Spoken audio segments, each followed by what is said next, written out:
That belongs in a museum. Getting checked and having to play against your normal game plan, you could still get the pressure rolling. Yeah, and Hippie goes to set up for that with the development of this councilman here. Now, leaving a Frothing Berserker up is scary, though. Yeah, it's... especially in patron days, but yeah. now there's not that many ways to buff it up. I shuddered a bit when you said that. And this turn gives Dr. Hippie a lot of information about Che0nsu's hand.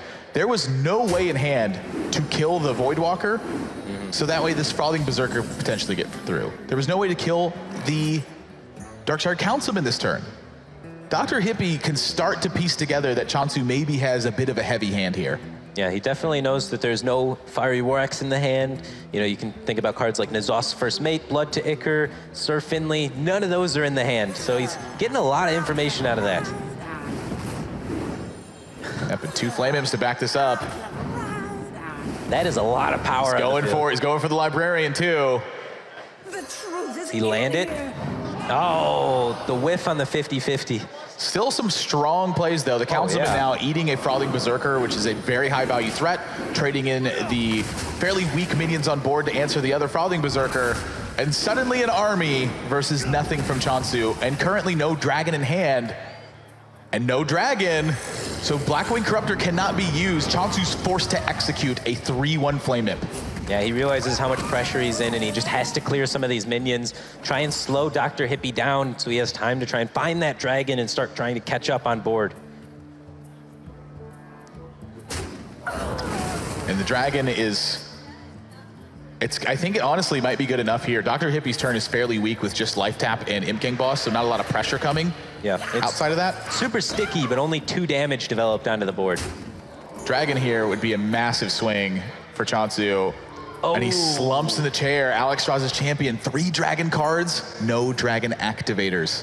Yeah, Che0nsu giving off a lot of body language this game, and also, you know, the tell of playing a Blackwing Corruptor with no dragon.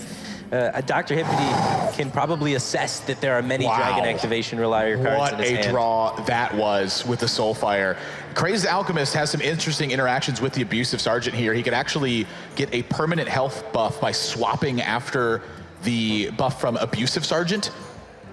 And then he can Soulfire this Blackwing Corruptor, which will guarantee the Silver Rare Golem gets on board, and then get a Life Tap.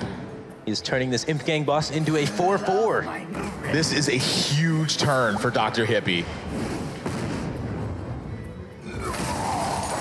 And after all that, he gets a draw card. Yeah, this is... Che0nsu actually may have no way to come back in this game. The fact that Imp Gang boss is sitting at 4-4, there's no direct answer. He finally has a dragon, but it's too little too late. Just look at the damage that's going to be pouring in. I mean, there's some pressure here from Che0nsu to try to fight back. Maybe it can be enough. He's able to remove 2 minions here. There's 8 damage on the board for Dr. Hippie. Sure. And that's what Zoo decks are trying to do. Your opponent stumbles 1 turn, you run away with it. Yeah, and that's why I can have a lot of success against Dragon Warrior.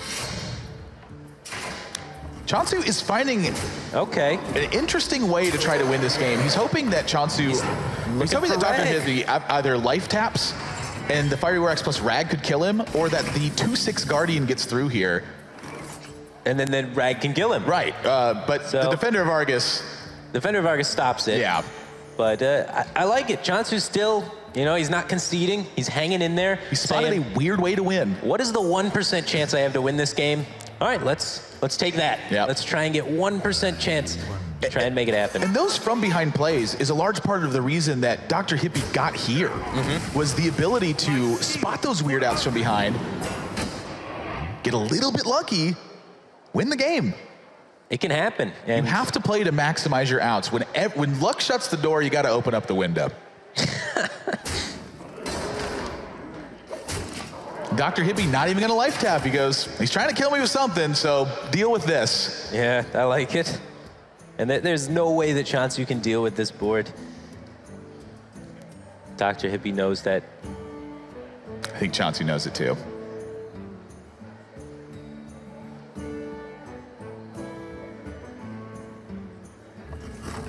Yeah, that's about the quickest way to get out of the game, I'd say.